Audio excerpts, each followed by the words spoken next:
So I wanted to start tonight with with reading some of the ways, a typical way that dependent origination shows up in the suttas. This is from a discourse called Many Kinds of Elements, Majjhima Nikaya, middle-length discourses. You know the different sets of discourses? There's the Digha Nikaya, which is the long discourses. A lot of information, takes a long time to get through. There are lots of suttas that are much shorter, but not as meaty. And then there's the Majjhima Nikaya, which is these are the Goldilocks suttas. You know, they're not too long, they're not too short. And so they're long enough where they have some meaty stuff in them, but they're not so long that it takes you 3 weeks to read them.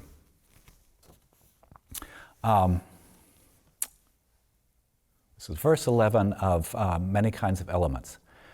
Venerable Sir, in what ways can a monk be called skilled independent origination? Count them. 18 ways.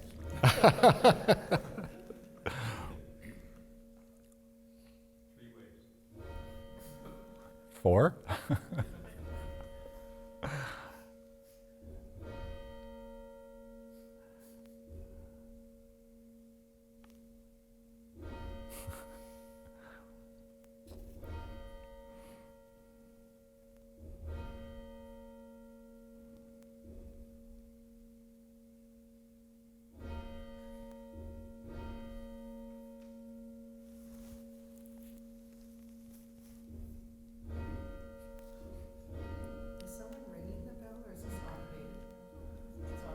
It's automated, yeah. It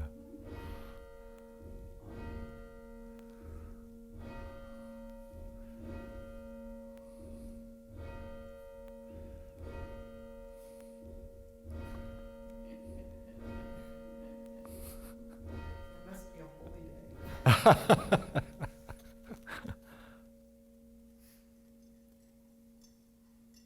So do you have 26 reasons? Yes, we will give you all 26.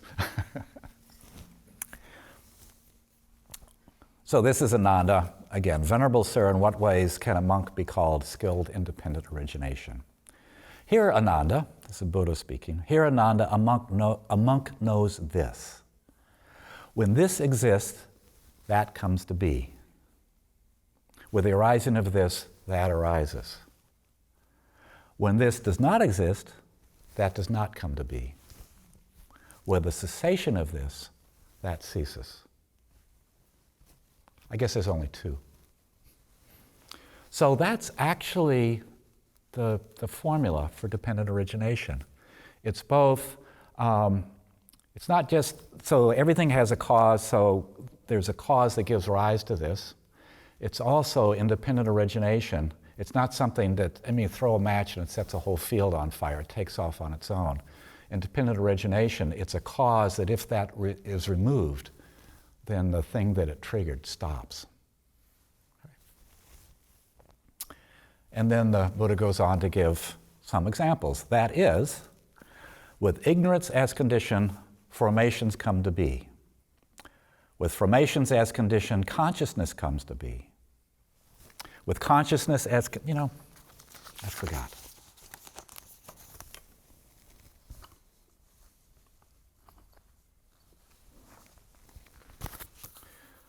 A couple of you want to help pass these out? These are your cheat sheets. You can fold them up and stick them under the sleeve of your shirt. So.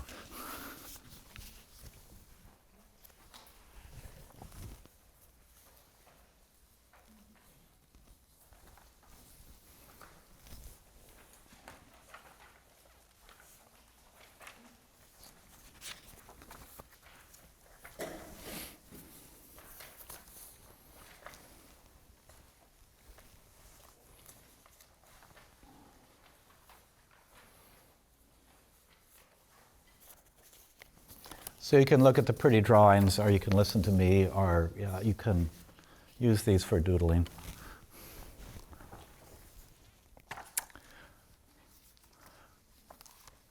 So with ignorance as condition, would you like one too? Didn't give myself. You look like a child who'd forgot his lunchbox or something. Felt like one. With ignorance as condition, formations come to be. With formations as condition, consciousness comes to be. With consciousness as condition, mentality, materiality comes to be. With mentality, materiality as condition, the sixfold sense bases come to be. The sixfold bases come to be. With the sixfold base as condition, contact comes to be. With contact as condition, feelings come to be. With feelings as condition, anybody know what's next?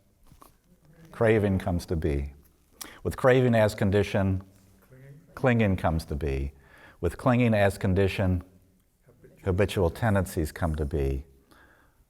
With habitual tendencies as condition, birth of action comes to be. With birth of action as condition, aging, death, sorrow, lamentations, pain, grief, death, and despair come to be. Such is the origin of this whole mass of suffering. In this way, Ananda, a monk can be called skilled independent origination. So, this is one of the ways dependent origination is presented, and you'll find this list of stuff throughout the text. Sometimes it's presented in reverse order, which is the second statement about cessation. In Majjhima Nikaya 38, for example, he goes, with the cessation of birth of action comes the cessation of aging and death and the whole mass of suffering. With the cessation of habitual tendencies comes the cessation of birth of action. With the cessation of clinging comes the cessation of craving.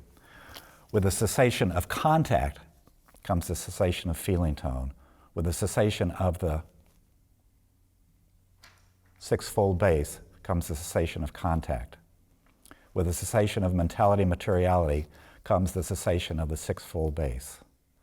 With the cessation of consciousness comes the cessation of mentality materiality. With the cessation of formation comes the cessation of consciousness. With the cessation of ignorance comes the cessation of formations. Okay. So did you all have that down? Is that perfectly clear? Okay, so these lines, again, are highly stylized, but they really have the core of what the Buddha taught. So what I'd like to do tonight is unpack this a little bit, or at least get started on unpacking it. The first thing I want to do is step back from this whole list. This is how it's presented in the suttas. I want to step back from the whole list and talk a little bit about the importance of dependent origination and really what it's all about. And then I'll give you an example that just comes out of everyday life. And then we will come back to this classical description and see if we can map this example from everyday life onto the classical description and back and forth. And then, if we don't run out of time, I have a blog that I wrote. It was describing something that happened to me last time I was here at the Easter retreat with Bhante Vimalaramsi, which I wasn't talking about dependent origination, I was talking about some other things, but once you understand it, you can see how it's woven through that, and it pulls all the parts of this together. So that's what the game plan is. So first of all, the importance of dependent origination.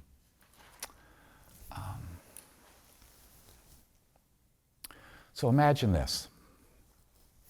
I have this rock, and I throw it straight up in the air, and it comes down on my head, whack. Leaves this sore swelling on the side of my skull that feels very intimate.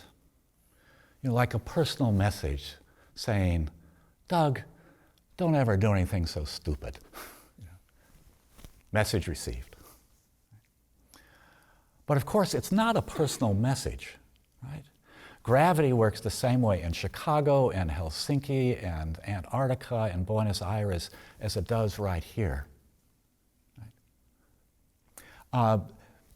It follows the same principles on the moon, on Jupiter, across the galaxy, across the universe. Gravity is a universal law, and to think that it is somehow concerned with my personal well-being or demise is narcissistic confusion. But I'm not helpless.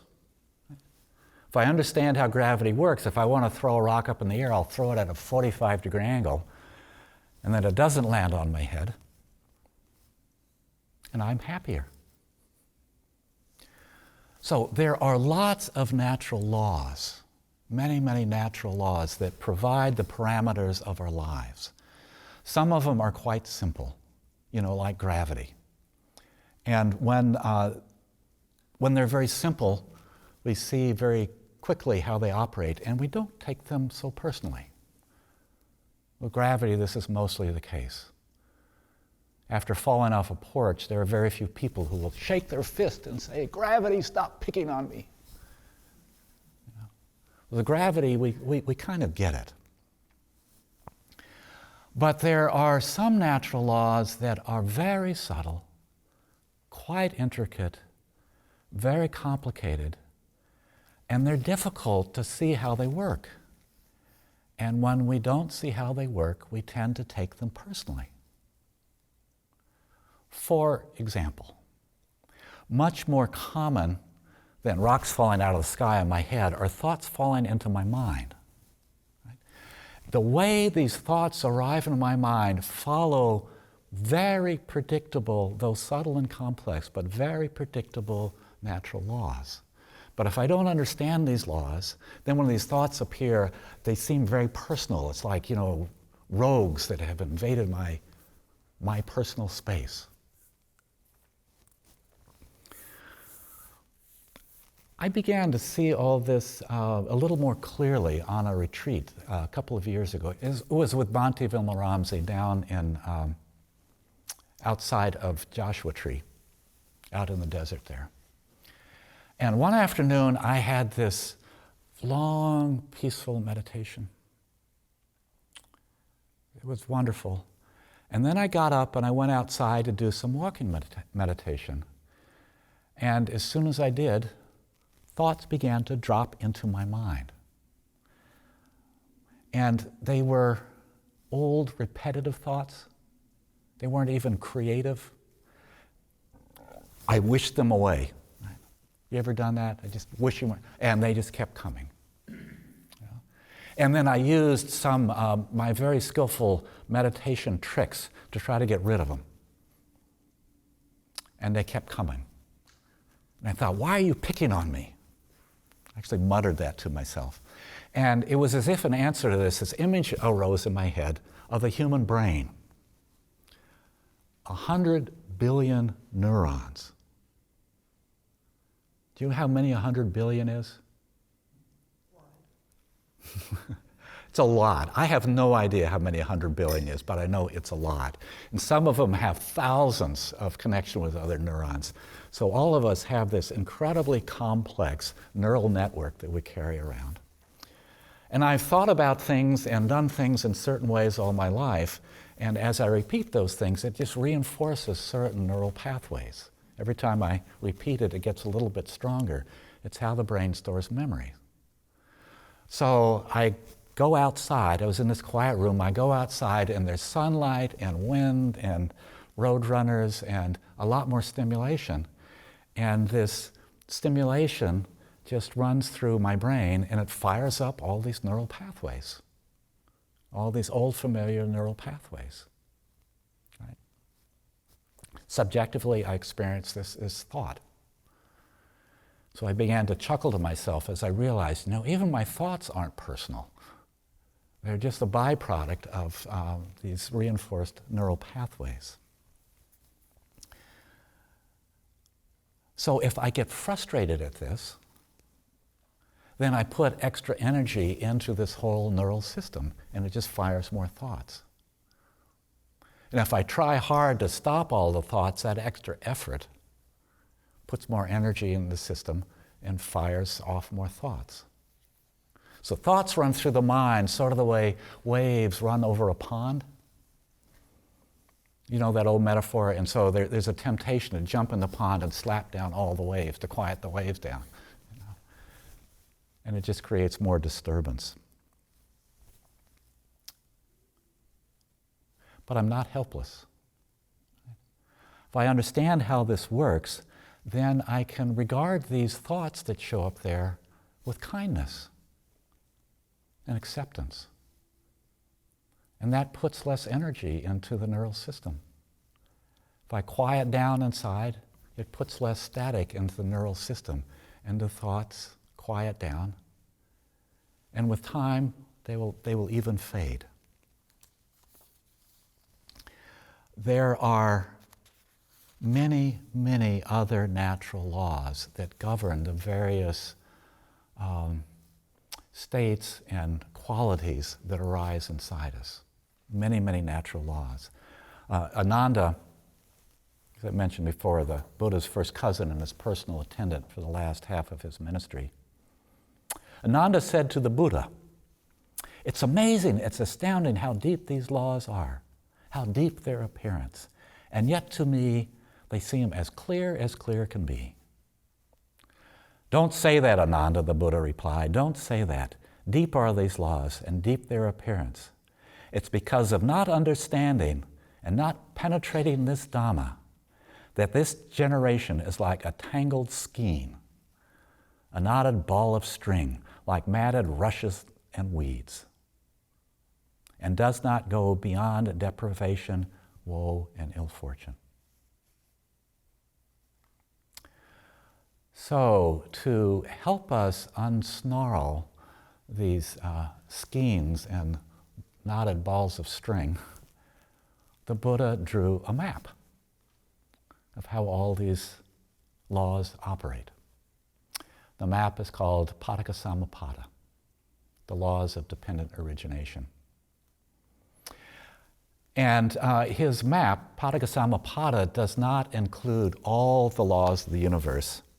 Right? Doesn't say anything about quasars, about electromagnetism, or the second law of thermodynamics. The Buddha's interest and concern was actually pretty narrow and pretty focused. He was concerned with well-being and suffering. And so this map, Paticcasamuppada, includes how all this operates. Covers his entire teachings. He said, "One who sees dependent origination sees the Dhamma," or the whole of his teachings. One who sees the Dhamma sees dependent origination. It's the whole teaching is contained within this. Four Noble Truths that we were talking about last night, each phase of dependent origination contains each of those Four Noble Truths. Three characteristics. You heard of the three characteristics of all things? That everything is in flux, is impermanent, that everything in the conditioned world is basically unsatisfying, and that everything is impersonal. We can understand that as a general principle and think about it, but when you understand and really get dependent origination, you see these three characteristics throughout the nitty-gritty of life. Right? See it everywhere. In the suttas, wisdom, panya, when the Buddha used the word wisdom, what he meant was understanding dependent origination. He said, if you understand dependent origination, you're wise. If you don't, you're not wise, no matter how clever you are about other things. The word avidya, ignorance. When the Buddha used the word ignorance, what he meant was taking things personally. And when you understand dependent origination, you see how impersonal everything is. So if we're serious about about inner freedom, then dependent origination is really, really crucial. And if awakening seems too remote and too esoteric, and you just want a little more peace and well-being in your life, dependent origination is very, very helpful. If we see it clearly, then we are less tempted to rail at gravity or the chatter in our minds. We just see how these things work and play within them. And then rather than being upset about a lump on our head or the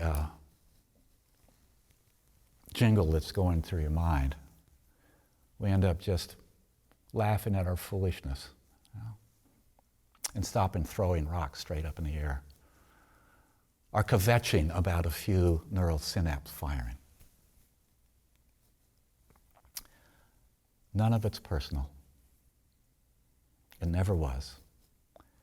And when we know it's not personal, then all those just cease to be a problem. Cease to be a problem.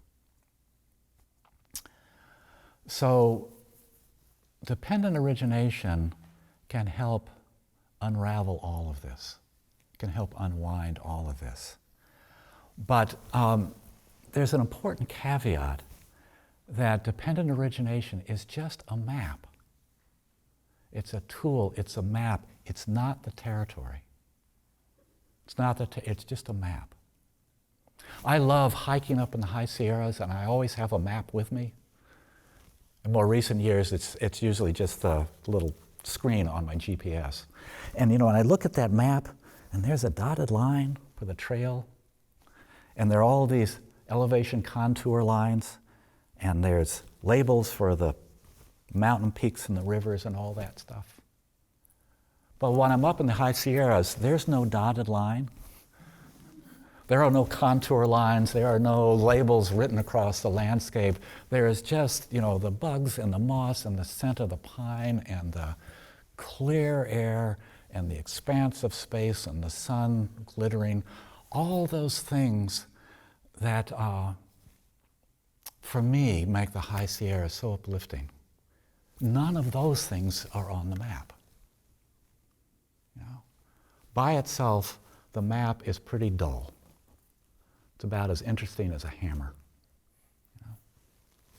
So all this is to say that a polished, intellectual, academic, scholarly understanding of dependent origination is not going to do you much good in and of itself.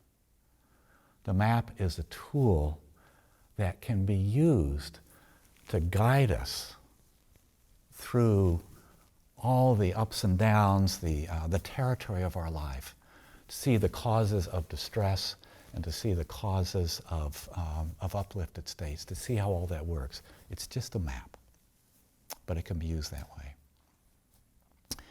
So tonight I want to look at dependent origination as a map that can help us guide through the pain, the dissatisfaction, the uplift, and the joy, and all the different aspects of our lives. And I think that the classical map that you have there is pretty dense. So let me just give you a concrete example. So there was this guy who came to me. It was at a sangha that I teach. And he came up to me, it was before the evening meditation had started, and he said to me, I can't meditate because I can't control my thoughts.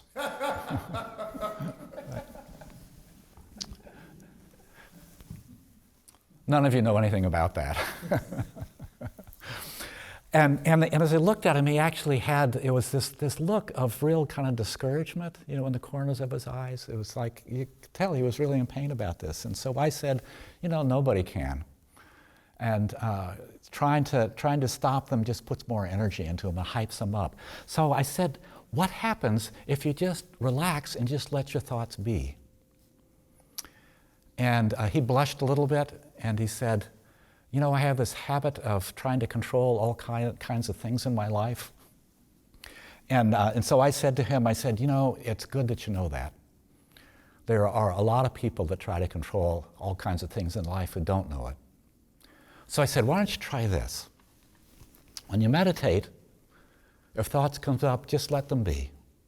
And if the urge to control those come up, say just let the urge be, let it run, but just observe that urge.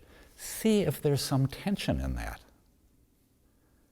And if there is, just release it, relax, smile.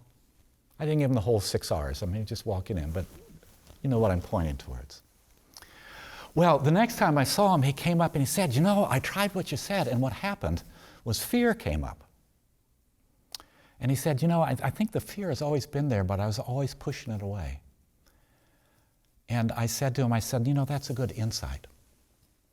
And so now if the fear comes back,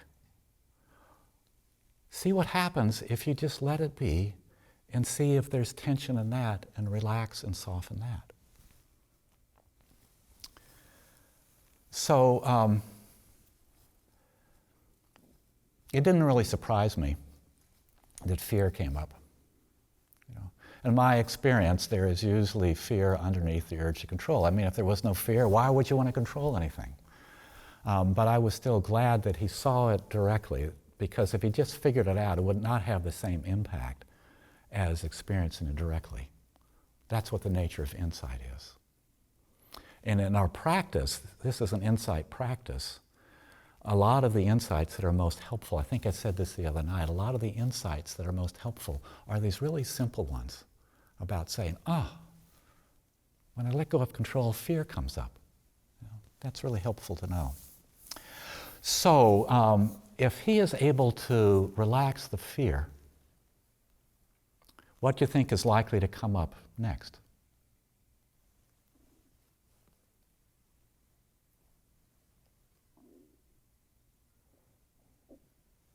What do you think? Sadness? Okay. Any other thoughts? Yeah. Resentment. Resentment? Hurt? Thoughts about why he's afraid. Thoughts about why he's afraid? Yeah. Anger. Anger? Yeah. So you could feel calm. Pardon? You could feel calm. Fear. It could eventually. I think when the fear subsides, it's most often, it's the sort of things you were saying. I think the essence of it is probably hurt. You know, calm would come later, because the hurt, to get to the calm, the hurt would have to be relaxed. There's something that's driving it. So, and sometimes there could be anger, but anger always has hurt underneath it. Right? So what happens if he relaxes the hurt? And by hurt, what I mean is suffering. You know, life brings sensation, but whether or not we actually feel hurt or pain or suffer around it depends on how we respond to it. So what is it that turns sensation into hurt?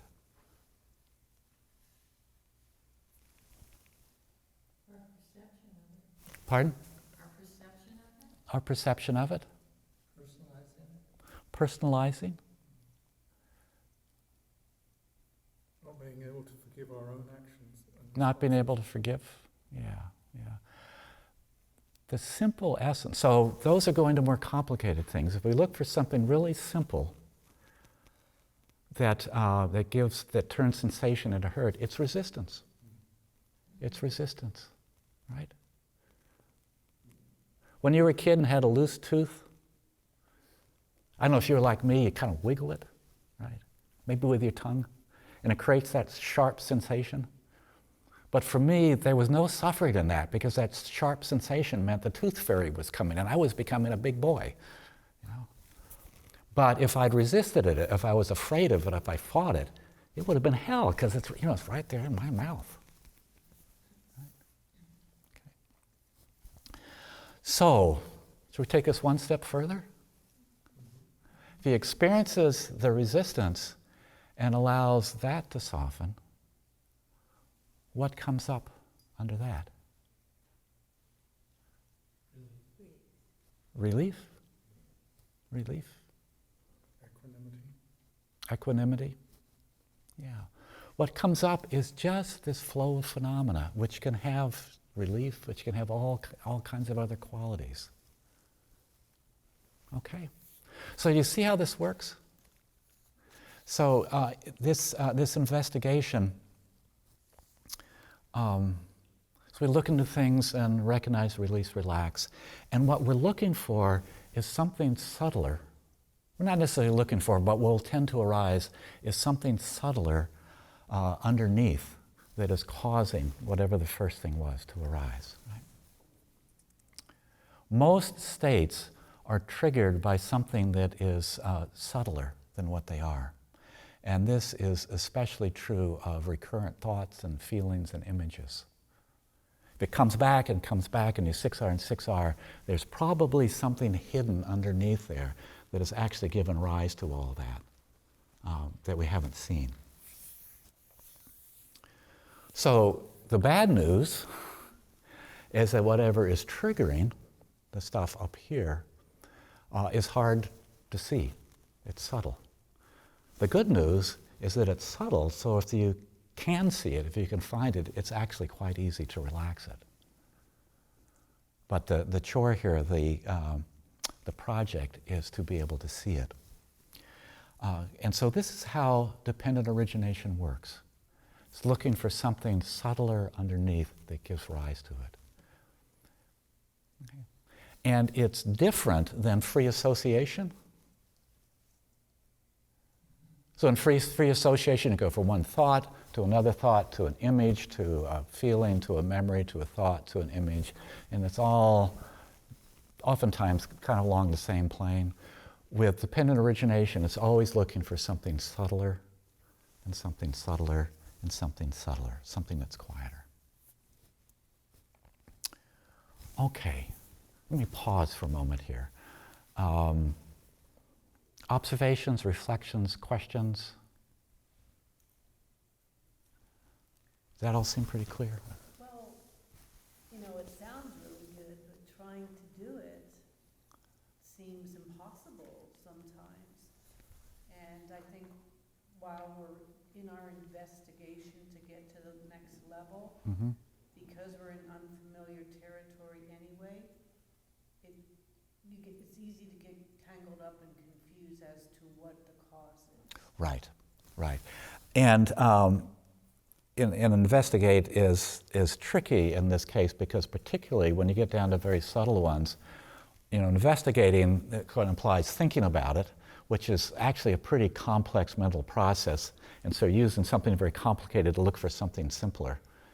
And so, and I'm going to talk a little bit later about how we use this in meditation. So we'll unpack that a little bit. But part of the gist of it is that you have to recognize, release, relax, smile, and then see what arises. If we go fishing, then it's that extra effort, puts some more strain, and just muddies the water and complicates things. So it takes a lot of patience, and takes the willingness.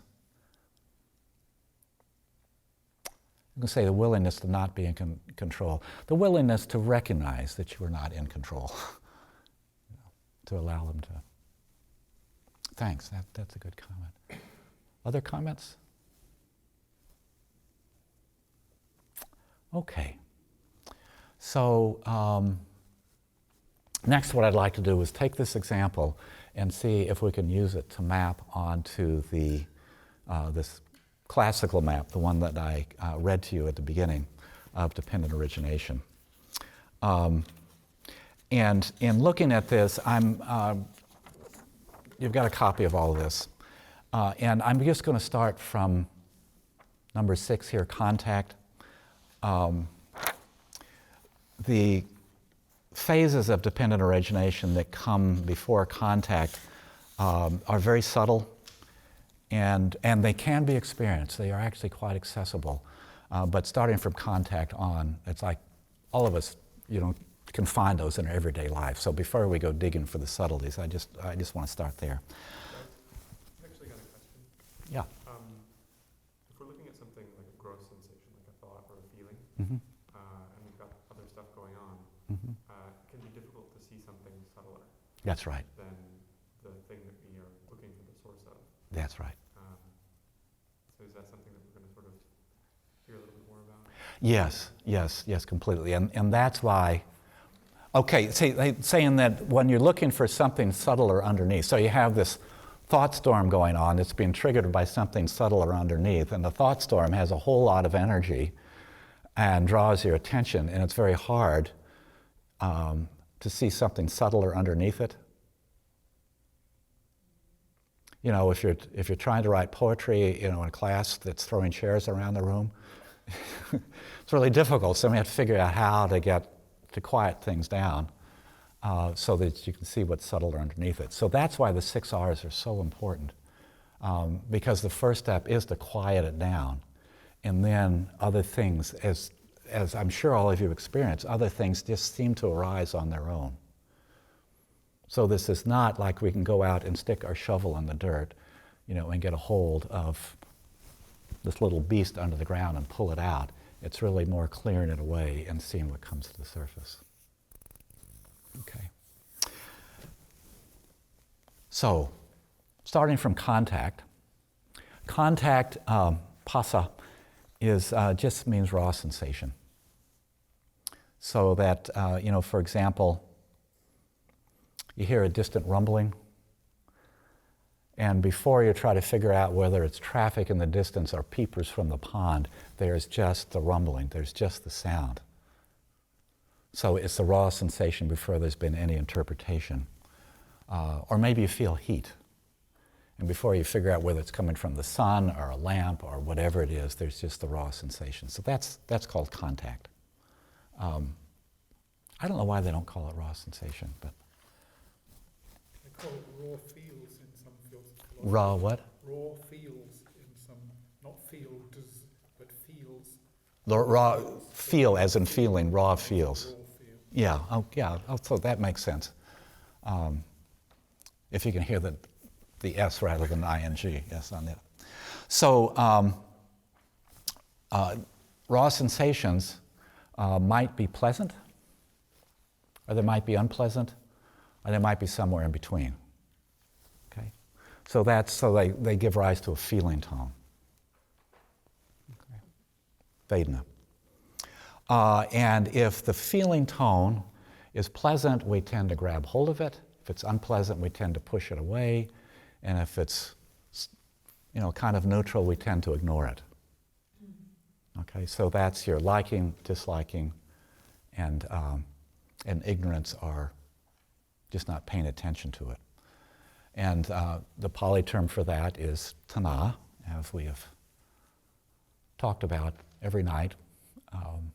Tana is really, really, really central to dependent origination of this whole project. So this will be coming up a lot. And it's usually translated as craving. On your list here, I realized something that was confusing for people. There's a English and a Pali, and there's other translations. And there's some of those other translations I don't agree with. So if you're trying to figure out how something can be both of those things, I may not agree with the other translations, but if you look at some of this material or run across it in Buddhist writings, you may find some of this other language. So I just wanted you to have that. So you have contact, raw sensation, gives rise to a feeling tone, pleasant, unpleasant, or neutral. And if that is not relaxed, it tends to give rise to grabbing hold, pushing away, or ignoring. Up to this point, there are actually no words and there's no concepts. Okay. If the tana is not relaxed, the next thing that happens is the mind tends to shrink wrap around the experience. It just sort of grabs hold of it, and to grab hold of it, it cloaks it, usually in a word or two.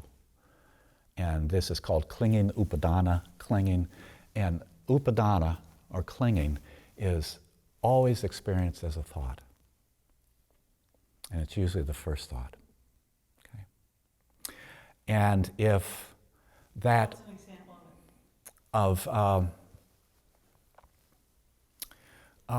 so you're sitting there and you have an experience of heat, and say, oh, it's hot. It's actually just that simple. It's like a label that's put on it. Stephen Levine is a meditation teacher, has a very, very poetic mind, just very wonderful writer. And he was describing once, he was a guide in a nature preserve out in the Southwest. And he didn't understand a lot technically about the plants and the birds and stuff, but he knew the territory very well. So scientists would come around, and he would be the guide who would take them around to these various places they were looking for. And he said he was out there once with a bunch of ornithologists, and somebody said, oh, there's a vermilion flycatcher. And he said he could see it in his mind. Suddenly there was this purple flash of aliveness that turned into vermilion flycatcher. Right. So that's the clinging, that's the upadana, that's where the mind puts a label on it. Does that make sense? Okay. And then the next thing that happens, if that label, if that thought is not relaxed, it triggers a whole long series of thoughts, ideas, storylines, and these are into our habitual tendencies. In the text, this is oftentimes called being, which is just really, really confusing. Habitual tendencies is a translation that is really actually quite practical. This is Bhante Vimaramsi's in meditation itself. I think where the term being comes from is it's these thoughts and storylines and emotional patterns, all are conditioned tendencies that we tend to identify so much as who we are. So a sense of self oftentimes, grabs hold of that. If those emotional patterns, thoughts, feelings, storylines, are not relaxed, it goes into an action. It tends to give rise to an action. So the next phase is called birth of action. And I think the reason it's called birth of action, it's like, well, there are three kinds of actions. There can be three kinds of actions. Physical actions, verbal actions, and mental actions. Okay.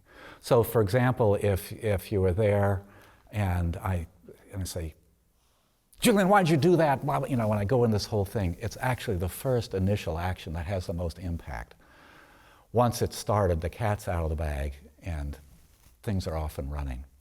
So the habitual tendencies give rise to actions that can be external, can be verbal, or just internal, a decision to do something. But it's the very beginning of them that's most crucial in all this. Okay, and then that Excuse me. So is that sort of where fixations take place? I mean, at that point when you fix onto an idea and it becomes whatever, some birth of a mental action. Yeah, no, And compulsions? No, I think those are earlier. Those are probably down in your habitual tendencies. That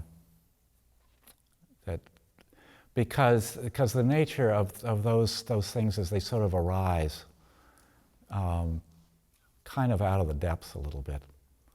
And to unwind those, as we'll talk about in a moment, you really have to go a lot deeper than habitual tendencies. But so they may show up there. So it's deeper than just a verbal lock-in. Yes. Yeah. And what? A verbal lock-in, A verbal lock. where it's been identified as some kind of noun or verb or whatever, and then the associations with that word then created get elaborated into a story. Yeah, that's what habitual tendencies are. There's a little word, it triggers off, and the nature of what goes on in that has probably more to do with our conditioning than the stimulus. We have habitual ways of thinking or feeling or, So I say Dick Cheney, and for a lot of you, there's like a whole paragraph, or I say, Obamacare, and there's, many, many paragraphs. It just triggers this whole bunch of stuff. Those are habitual tendencies. So that goes into birth of action, and with birth of action, we get suffering. Okay.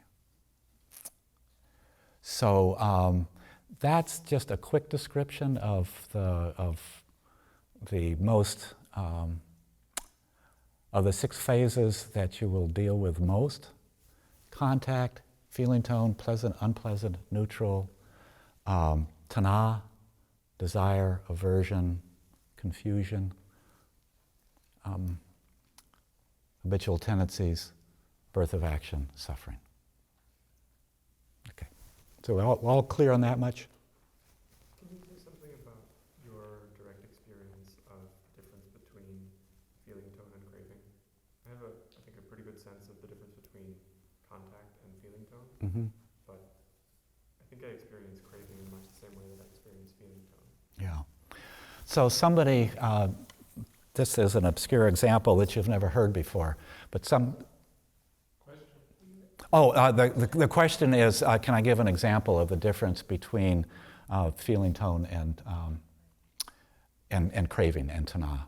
Okay. So somebody comes up from behind you and sticks a spoon of ice cream in your mouth. And there's a taste, and they think, oh, I like that, I want that. So there's just the taste, which can be quite pleasant. And if you relax at that point, things stop, but then it can go into craving and say, I like that, I want some more. So that's the feeling tone, and then the wanting more is the craving, is the tana. Or that loose tooth. Well, the loose tooth is a tricky example because, well, you can argue with me on this. I think probably on good grounds, but I'll just say it anyway. Is that with a loose tooth, there's a sharp sensation which is probably unpleasant, but you might treat it as something you like or something you don't like, depending on your ideas about the tooth fairy and everything else. Okay?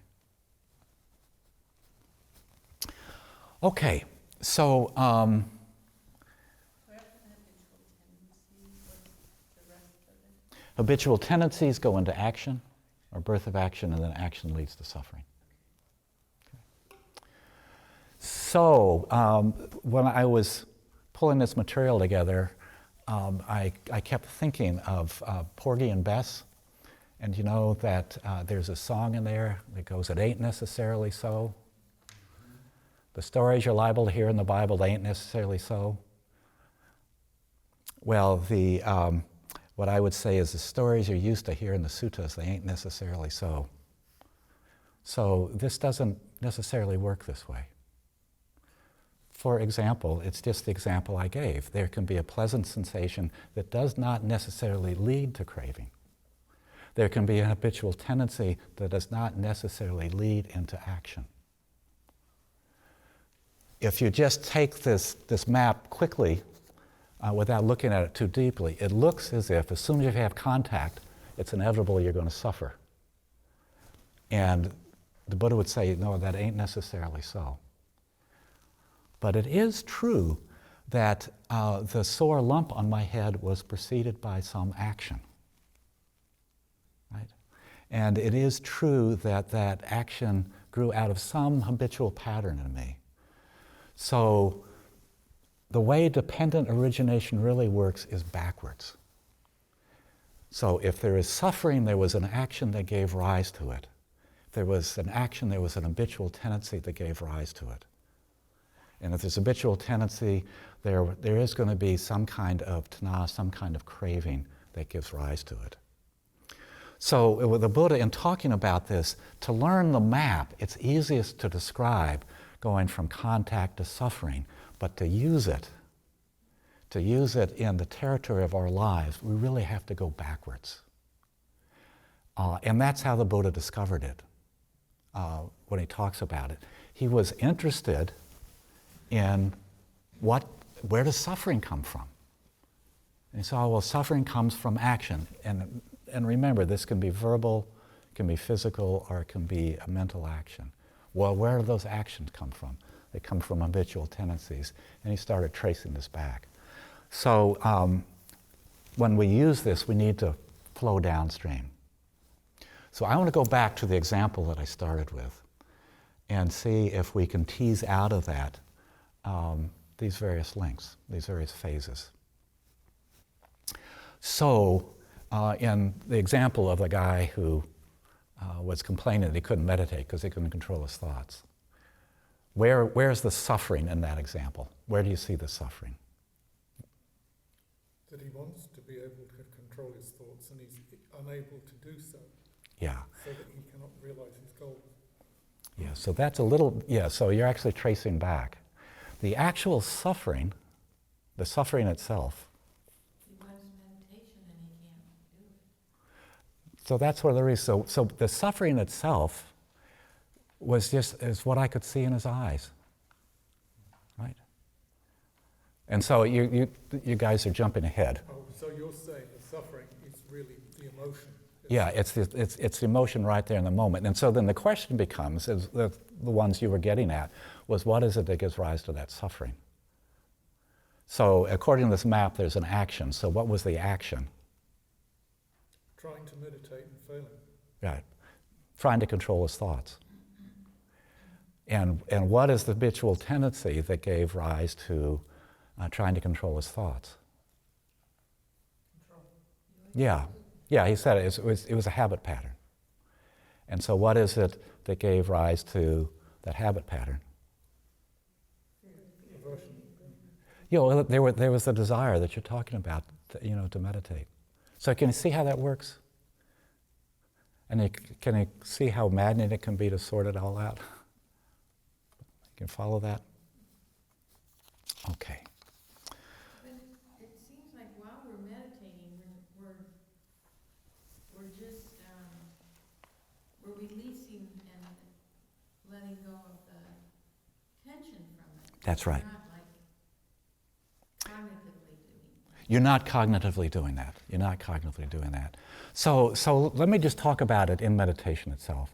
But just looking at the map, so the force that drives this whole thing is actually tanha. There is the link of tanha in the middle of this, but there is a little bit of tension in each aspect of it. So that's the whole thing that powers it. And so anywhere along the line, if you can release the tanha, it's sort of like, in the river metaphor that I drew out there, it's sort of like you break down the banks and all the water just runs out and the whole river stops at that point.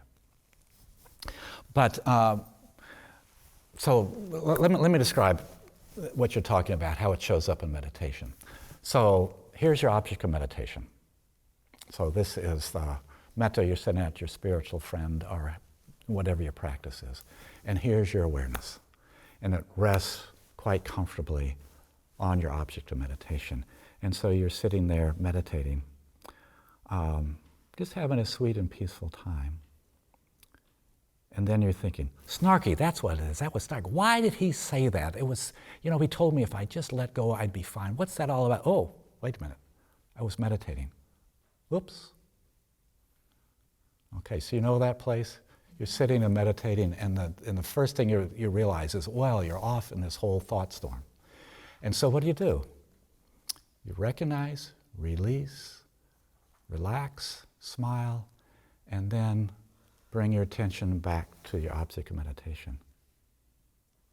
It really was snarky. Why is it? Oh, I'm off again. Recognize, release, relax, and you come back. It really was snarky. So it may repeat itself, but as it repeats, you begin to see that there's actually this word, in this case snarky, that gives rise to this whole train of thoughts. And so you're sitting there, and what happens is snarky comes up, and you actually catch it at that point. And you recognize, release, relax, and come back before the whole train of thought goes on. Right? And then you're sitting there, and snarky comes up again.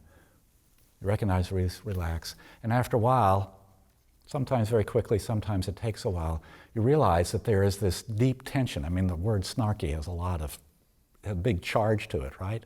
And so what happens is you're sitting there and you actually feel that charge. And before it actually gets into a word, you recognize, release, relax, and come back to the object of meditation. And then you feel, okay. Recognize, release, relax. And then after a while, you begin to notice there's just this unpleasantness. Something feels a little, and before it even gets into the tension, you recognize, release, relax, and come back. And of course, as you're doing this, you find that your awareness is resting on the object of meditation for longer and longer periods of time. And when you get pulled off, you don't get pulled off for as long, right? Until pretty soon there's just a little bit of something comes up, a little bit of a sensation. Recognize, release, relax, come back. And the mind just sits there, and then it starts to wobble. And you recognize, release, and relax. You don't even know what's coming. Recognize, release, relax. And then the mind is just very quiet there, and it starts to vibrate. You recognize, release, relax, even before it wobbles. And then you're just sitting there, and everything disappears for a moment. You've gone into Nibbana. Yeah. Okay. Sometimes there's the time sequence may be a little longer. Yes. Thank you so. That was such a good analogy. You just inspired me to keep meditating. Totally inspired. I want to go meditate. Good. No, this is a classic one that Bhante uses. I don't remember him Yeah. sharing that. Well, I first saw it from him, and I thought it was wonderful too. So. Yeah, it's really helped me. I wish we'd even seen that maybe yesterday or the day before. I may be a little. Six are it. There's a wish, and if you hang on to it, it goes in habitual. Yeah. Okay. That snarky part, right? Yeah. So when that isn't coming from your own mind, so when you're out there in the world and someone is forcing the issue, whatever the issue may be, and it's not something that your mind's creating, is actually, that physical, mental, or verbal action that's taking place is happening right in front of you, and you don't have the luxury of doing anything other than relaxing. That's all you can do at that point in time. Mm-hmm.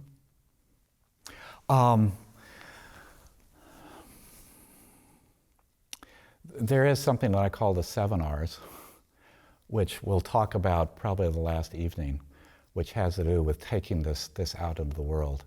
But what happens at that point, somebody is doing something and it triggers something in you, and what's happened is you're getting triggered, and that's where your suffering comes from. Somebody can come up and say, you're a real idiot. And I say, well, sometimes I am, but not always. And it just goes right on by. Or there can be in that part of me that may have more of a habitual pattern of saying, what are you talking about? You idiot, or something that gets fighting back. So, there's real stuff that happens in the real world, and this, and breaking it down and talking about it in a little more simple terms, part of the reason we meditate is actually to simplify the environment so that we can develop some skills at this to then carry back out. Because the whole point of meditation is not to be a good meditator. It's actually to reduce the suffering in our lives. But it's sort of like if you want to strengthen a muscle, sometimes it's helpful to go to a gym, and just kind of work out and it builds the strength. And then you can use it to build a house in Hawaii or, or repair a house or whatever. But so this is a place just to practice it, to build it up so you can rely on that. And to see it in them, if someone's trying to instigate with you, oftentimes you can just see pen origination going on in them. You can see, pardon? The pen origination going Right. on in them, not just yourself and your own response to it. Yeah. So my mother had this phrase that I thought, when I heard this from her, I thought, boy, that was wiser than I ever gave her credit for. She used to say, I'm not the target. You're not the target.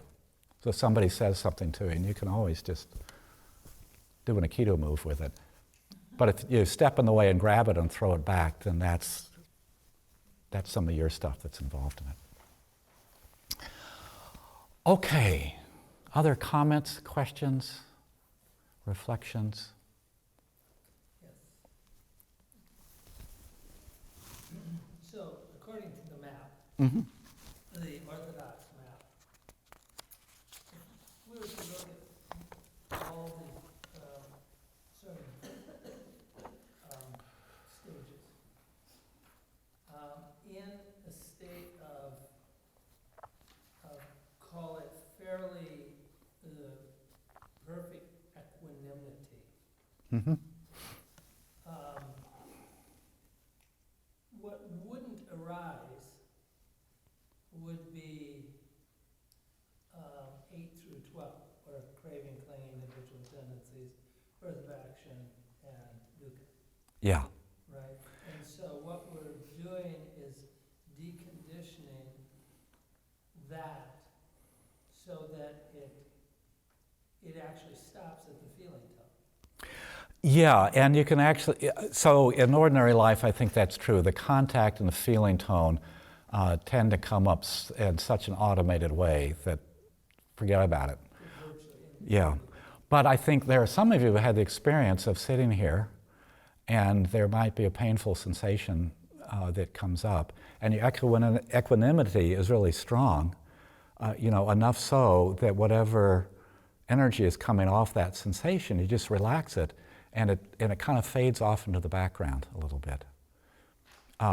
So you can actually, it is actually possible to relax these all the way down the line, but it is with Tana where and Tana is triggered in us, but it's also the place where we are able to relax it if we're aware of it. And then as Tana, goes into clinging and then in habitual tendencies, like the train is out of the station and running downhill and building up momentum, and it becomes harder and harder. So the Buddha talked about the Tana as the weak place in all of this, the place we have the most opportunity to change the course of this. And then, so Nibbana, Mm-hmm. in the state of Nibbana, none of these exist. Yeah, Nibbana is, as I like to say, Nibbana is nothing. There is nothing. There is nothing. You go into nothing, and then you come back out. And usually with a huge blast of energy, by the way. But that's another story. Your voice dropped. Oh, that when you go in, that Nibbana is nothing, and when you can't even say go into it, but it's something that happens. And then when you come back into a more normal state, there is a huge rebound, which can include a huge blast of energy and a lot of relief and a lot of insight and a lot of clarity. But Nibbana itself is nothing. There's just nothing going on. There's nothing going on. So just to follow this sort of line of confused logic, then, so the functionality of we humans, the functional part is, I'm I might say, is 1 through 7.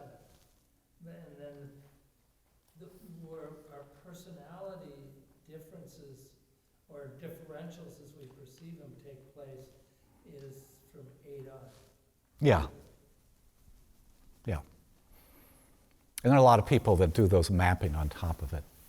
So that's it's a reasonable way to categorize them. Functional and Yeah, personal. functional, personal. I wonder sometimes if people have worked on themselves for a long time, whether they actually re-educate their feeling tone responses to things so that that stage changes too.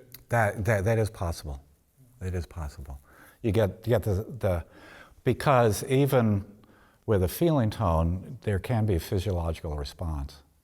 You know, particularly if something is unpleasant and it tightens like that, and if somebody's perfectly relaxed, it is not as unpleasant. Yeah. The king of Varanasi who underwent brain surgery. Pardon? I think that the king of Varanasi underwent brain surgery without any anesthetic. Yeah.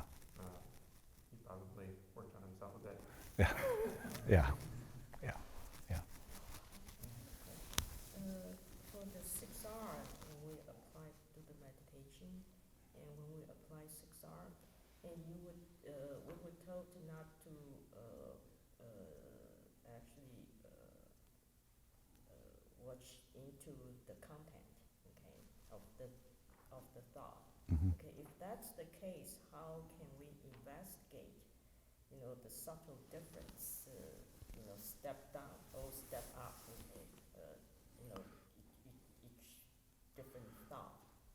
Okay, what I would like to do is if we could go back and delete the word investigate from our conversation this evening, because investigate implies actually thinking about it, which in those thoughts really proliferate with habitual tendencies.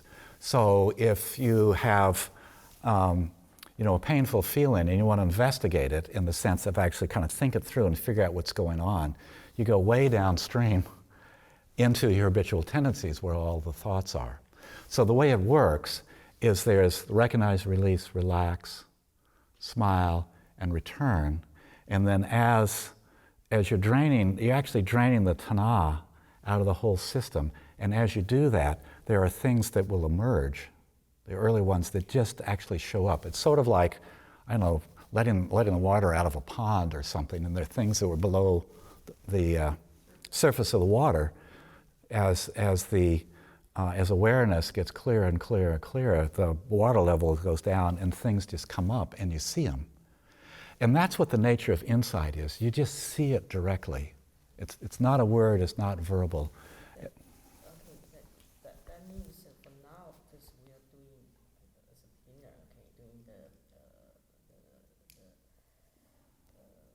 meta, okay, we're not doing this kind of investigation, right? Yeah, I want to back away from For the. advanced people, maybe. Okay, No. For the beginner. No, from the very beginning, you are recognizing, releasing, relaxing, smiling, and as you do that, it gradually releases. So you're out here, you're off in a thought storm, and as you relax all that, what happens is your mindfulness gets stronger. The 6 R's are the most efficient way to cultivate mindfulness. The way mindfulness comes is not by forcing yourself to look at something, but by relaxing the tension and the strain that interfere with mindfulness. So you're just kind of clearing the deck so that you can see them directly, and so they will just show up. So you don't want to sit down and meditate and say, well, this happened, what was the cause of that? No, you just 6R it. And the insights arise on their own. As the awareness gets stronger, those will just show up. Okay? So it's not really, we actually put an effort to investigate. No. In fact, No. it's show up when it pop out on the surface. Yes, and Comes.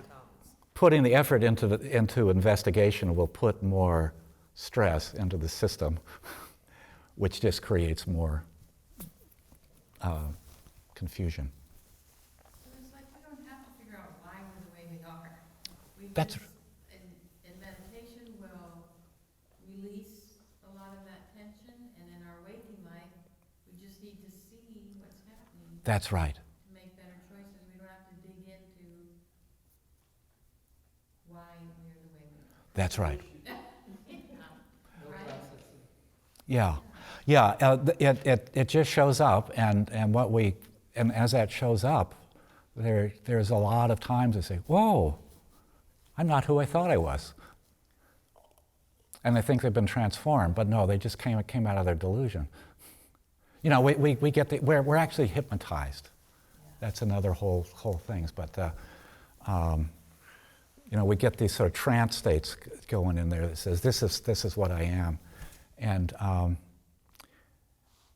you know, hypnotic states are never 100%. You know, if somebody hypnotized you into saying there's 2 glasses of water here, and somebody asks, well, how many glasses? Say 2. So no, I want you to look. No, I know there are 2. No, I want you to look very carefully. Oh, there's actually only 1.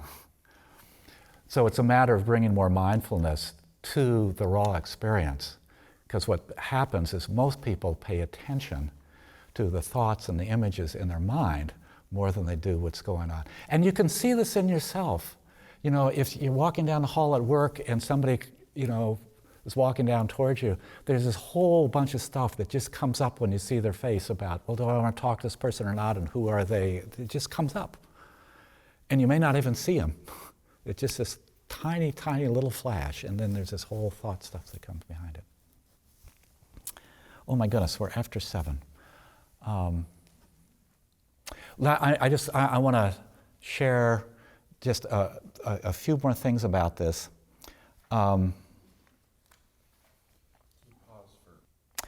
It's easy to confuse the map with the territory, to go back to that image. And the reality is, and I'll just say it, is that once we really know the territory, we don't need the map anymore. Which is, I don't know, maybe that sounds heretical, since dependent origination is so important. But in the greater discourse on the destruction of craving, the Buddha says, monks, purified and bright as this dependent origination is, if you adhere to it, cherish it, treasure it, and treat it as a possession, you will not truly understand the Dhamma. It is similar to a raft being for the purpose of crossing over and not for the purpose of grasping. So to really use dependent origination, it is basically the core of it is the 6 R's, and then to see what comes up.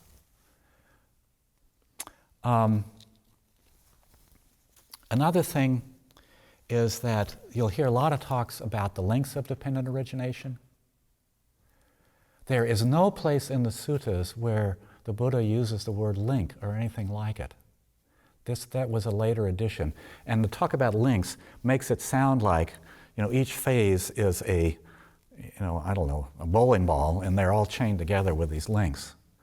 But dependent origination is really much more like a river that flows, and you can be, you know, there's a difference between the rapids and the waterfall over here.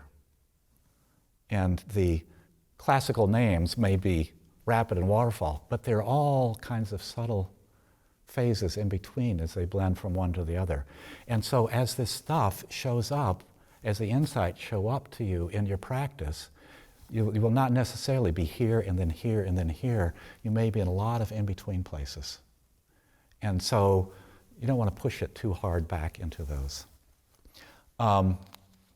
I used the river metaphor in Buddha's map when I wrote it, and just about the time it was going to press, I realized all the limitations of it, and so I just want to offer another model of dependent origination, which is the one I pictured over here next to it, is the Russian dolls. Okay? So that, you know, if suffering is on the outside, inside suffering is a birth of action, inside the birth of action, and right on down. So each of these events, when they come along, contain within them contain within them all the things that led to them. So it's not like when you go down the river, you leave all those things behind. They are still here in this moment. And so that's really, really important, because when you're in this place, it's how, as this relaxes, that the earlier phases can show up, because they're all contained within it. They're just covered up by the boisterous outer layers, but they are right there. And the other thing that I would say about dependent origination is there is no wheel. There is no wheel. So one of the images you see of dependent origination is of this wheel. But suffering does not necessarily lead into ignorance. And there is no place in the suttas where the Buddha describes this as anything other than a linear flow. It is very true that in a linear flow, you may have a thought, a habitual tendency comes up that feels uncomfortable for you. So there's little backwaters and stuff that happen. But it is not a big circle. That is a conflation of the wheel of samsara on top of dependent origination. But the original teaching did not have it. Thank you. I've heard too many Dharma talks describing it that way. Yeah.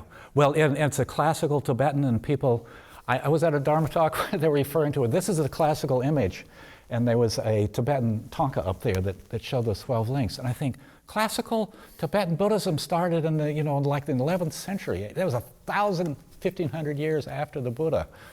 So we're actually, in this process, and what Bhante is interested in, what I've been really sold on, is going back to the very earlier text.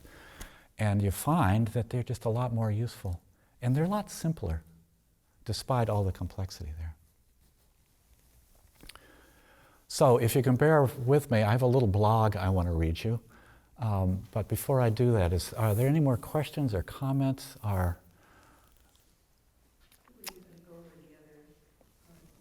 I could, but that would take another evening.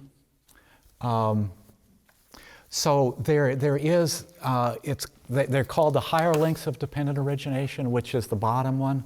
And I included on it because it's actually a different animal than dependent origination. The phases of dependent origination can arise in a flash. There can be a momentary sensation, it can be a split second until you've gone all the way through up to suffering. Okay. The upper path of dependent origination actually describes how the practice unfolds. And so it starts with suffering, which is where dependent origination ends. And with suffering, with dukkha, when there's enough suffering, you try to figure out something to do about that, and you try in a practice, and the practice starts to work, and you say, it's work. And so you begin to have faith in that practice, which is the second one. And with that faith comes some relief and joy, and the joy settles into tranquility and happiness and collectedness. And then in that tranquil, collected mind, you begin to see more clearly just how things operate, which in the tradition is called knowledge and vision of how things are. And with that, you get to disenchantment. Disenchantment is pretty awful. When you really start seeing how things operate, you get to see all the delusions that you've been operating on that have so much momentum in your life, and it can really be a wallop. When I was practicing in Thailand, I didn't know what I was getting into, but it's a long story. But basically,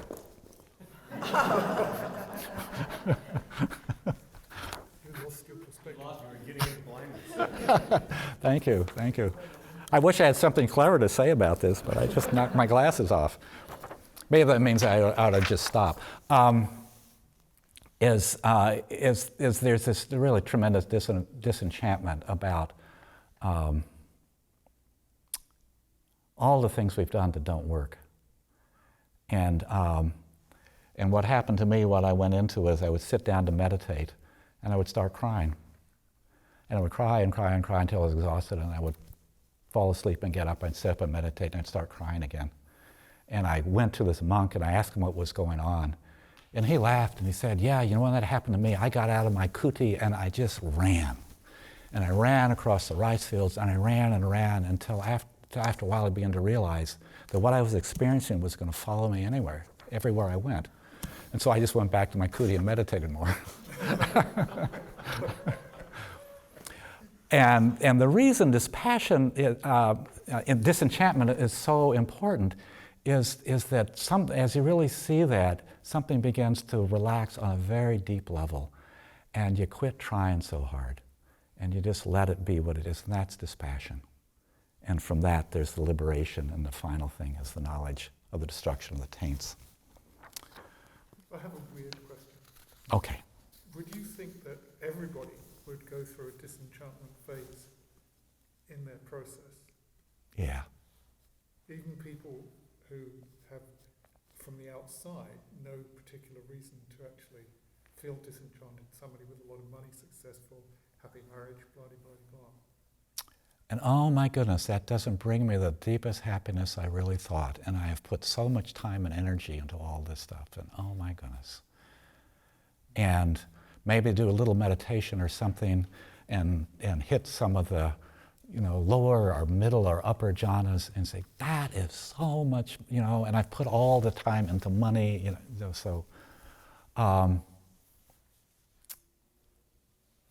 Theoretically, I think it's possible. I just can't imagine a situation in which we don't, at some point, hit that process. And the value of saying that is saying, if you hit that where things like, everything's all falling apart, I did it all wrong, that can be a sign of really deep progress and wisdom.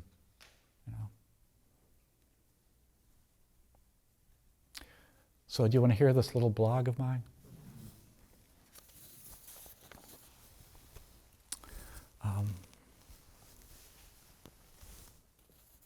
I awoke around 12:30 in the morning, rolled over and began to slide back into slumber.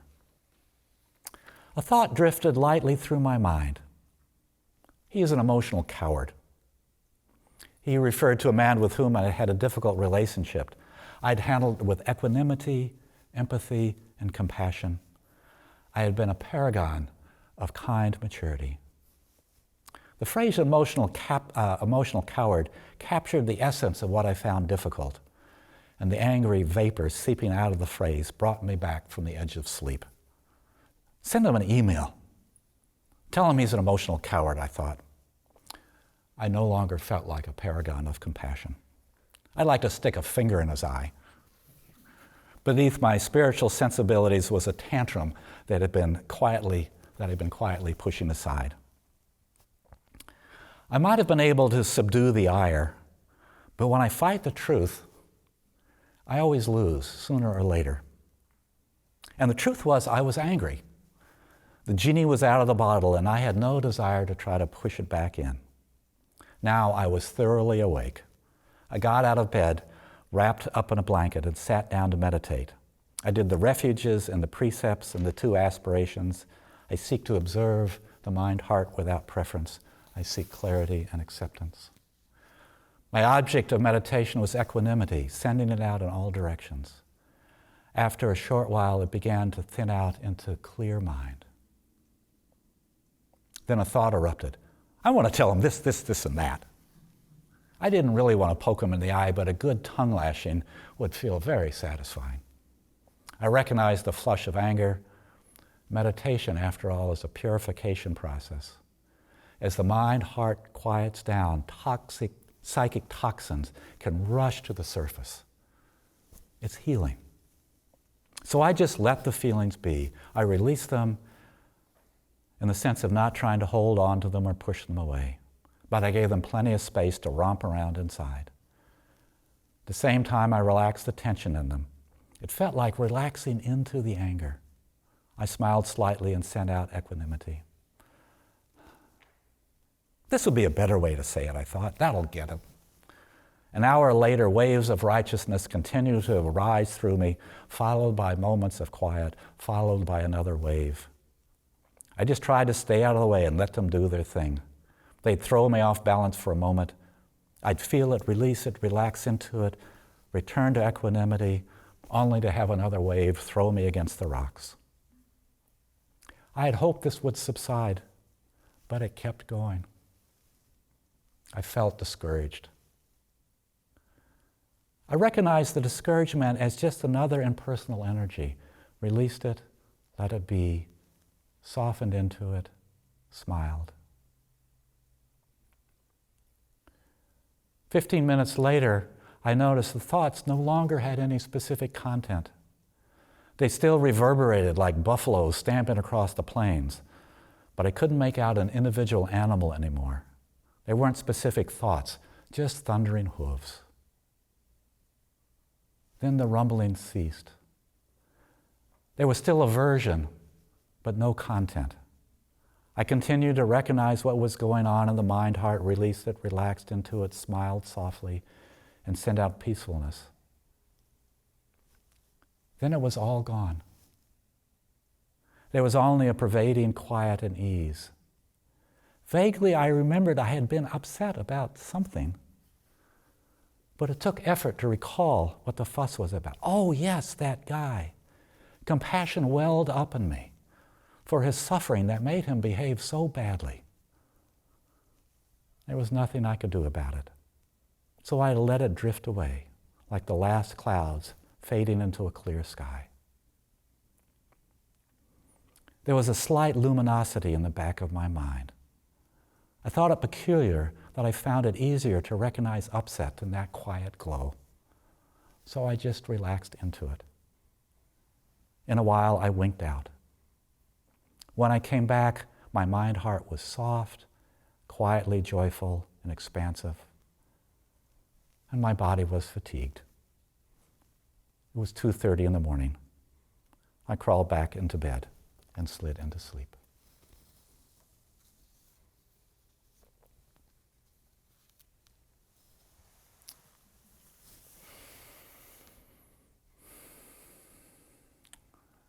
So shall we share the merit? And then I'll be around if you want to talk some more, but we'll give people a graceful exit if they need it.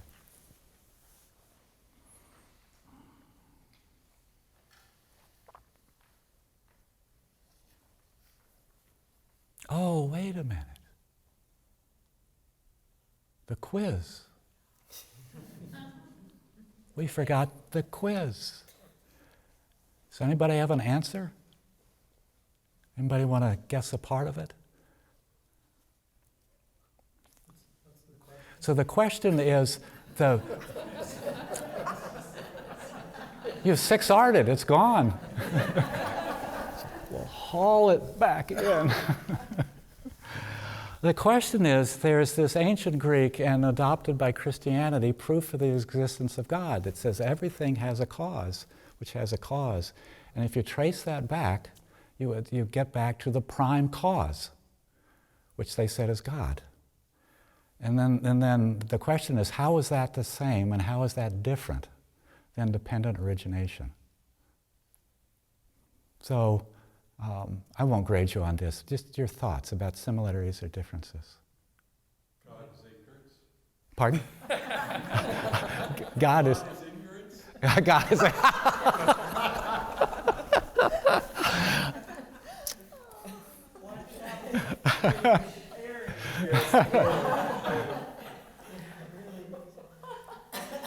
Well, I actually, not to go into too much, but, a lot of people say God did it.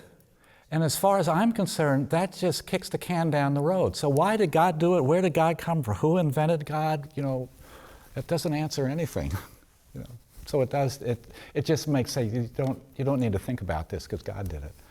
Yeah. Other thoughts?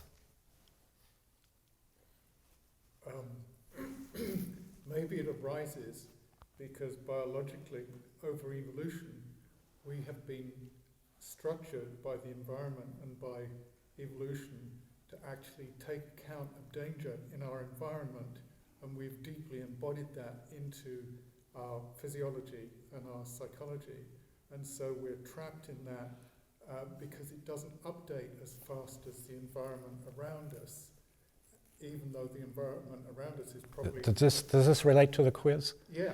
Okay. So I think so. Okay.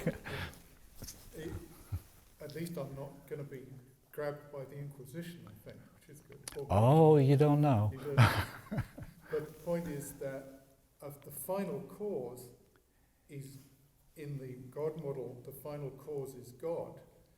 And in Buddhism, we're not made by a God, we simply arise through a natural process. And what I'm saying is that that natural process includes evolution, which then in humans produces that kind of structure psychologically. Right. Yeah. So evolution made you do it. Evolution Yes. made you do it. Well, and also just to carry it one step further, in dependent origination, everything comes back to itself. There is no primal cause. It's just, we're in this vast interrelated, network of stuff. Even though dependent origination operates psychologically linearly, the actual relationships are more of a network. So there is no primal cause. And the Buddha said to try to figure out what the primal cause will drive you crazy. I don't know if that's a form of ignorance or not, but So it's a very richly linked system. yeah. Okay. So Doug, I spent one walking meditation at a retreat, putting this all together into a song. You guys want to hear it? Yeah. Okay. Here's, I call it the Duca Diner song. Are you singing? Yeah, I'm singing. So you feel so alone if you're blind, 'cause the truth is the thing you can't find. So you reach for some unmolded clay with an urge to make something out of this day. You gotta stop it, drop it, touch the ground, keep the wheel from turning round.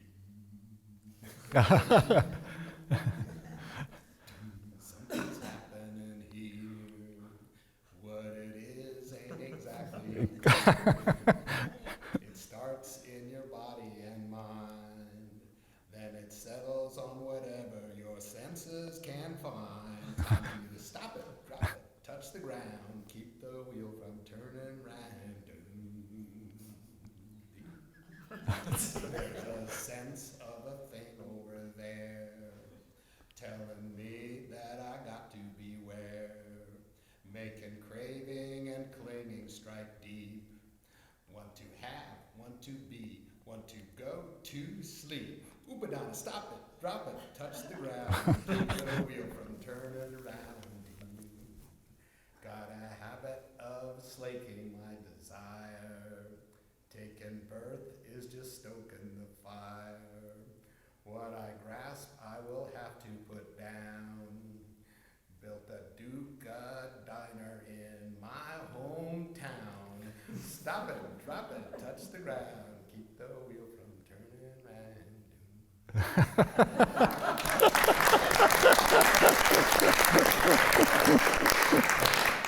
So now you all have broken a precept.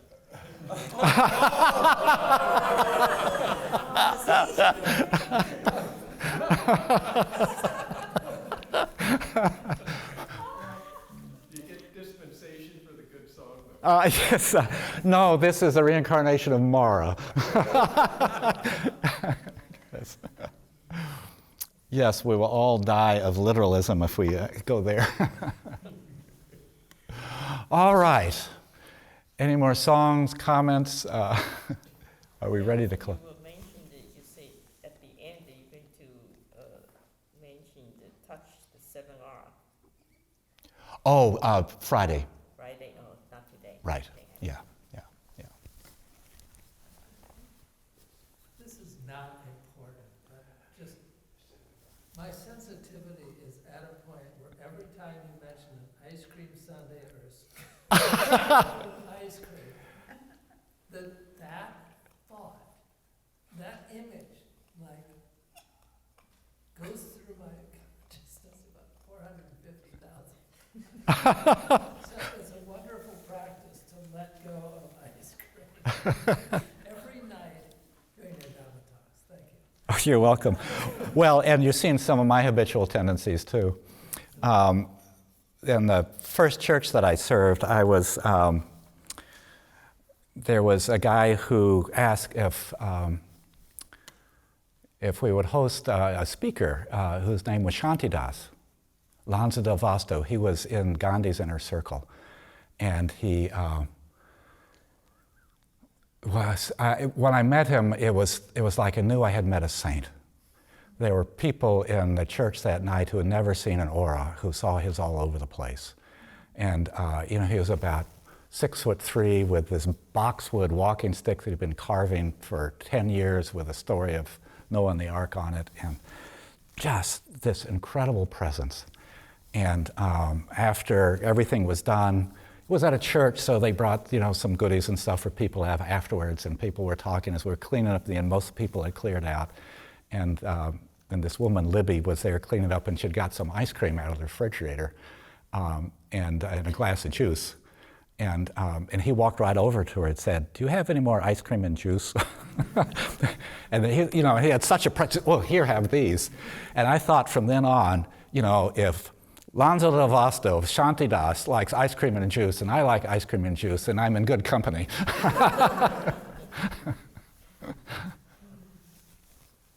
Well, we have juice. And there's ice cream in the hall. And you are going shopping tomorrow. Yeah, is that what you do when you go shopping? By the way, I am going to go, so if you'd like something, please ask me after breakfast. Thank you. Okay.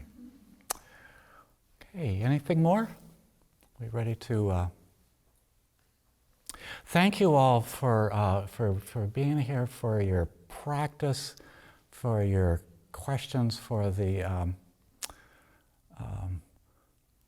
aliveness of your humor and spirits. It's really. I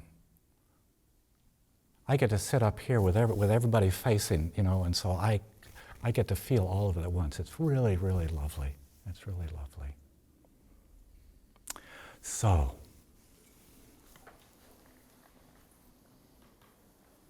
knowing how deeply we are all connected together,